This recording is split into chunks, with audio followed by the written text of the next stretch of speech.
गरीब लड़का और जीन। एक छोटे से गांव में आरव नाम का एक गरीब लड़का रहता था। उसके पिता बचपन में ही चल बसे थे और माँ बीमार रहती थी।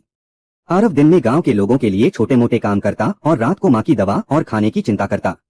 उसके पास धन नहीं था, लेकिन दिल बहुत बड़ा था। एक दिन आरव जंगल से लकड़ियां इकट्ठा कर रहा था।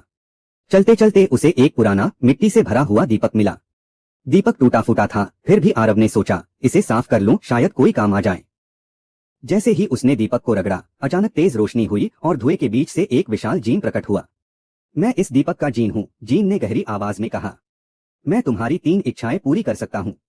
आरव डर गया, लेकिन फिर हिम्मत जुटाकर बोला, क्या सच में?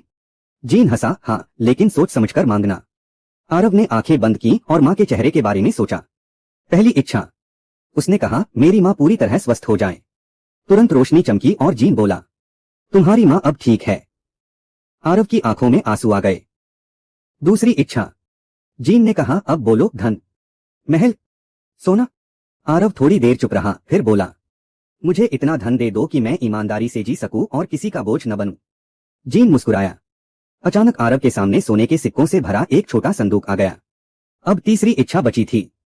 जीन बोला, अब आखिरी इच्छा सोच लो, यही सबसे महत्वपूर्ण होगी। आरव सोच में पड़ गया। वह चाहे तो राजा बन सकता था या दुनिया का सबसे अमीर आदमी, लेकिन उसे गांव के भूखे बच्चे, बीमार बुजुर्ग और परेशान किसान याद आ गए। उसने गहरी सांस ली और बोला, मेरी तीसरी इच्छा है कि मुझे इतना ज्ञान और समझ मिले कि मैं इस धन का सही उपयोग कर सकूं और दूसरों की मदद कर सकूं। यह सुनकर जीन चौंक गया। उसने पहली बार किसी से ऐसी इच्छा सुनी थी। जीन ने झुककर कहा, तुम सच में अमीर दिल के इंसान हो।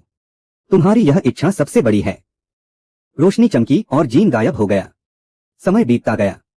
आरव ने धन से अपने लिए महल नहीं बनाया, बल्कि गांव में स्कूल, कुआं और दवाखाना बनवाया। उसने लोगों को काम दिया, भीख नहीं। गांव धीरे धीरे खुशहाल बन गया।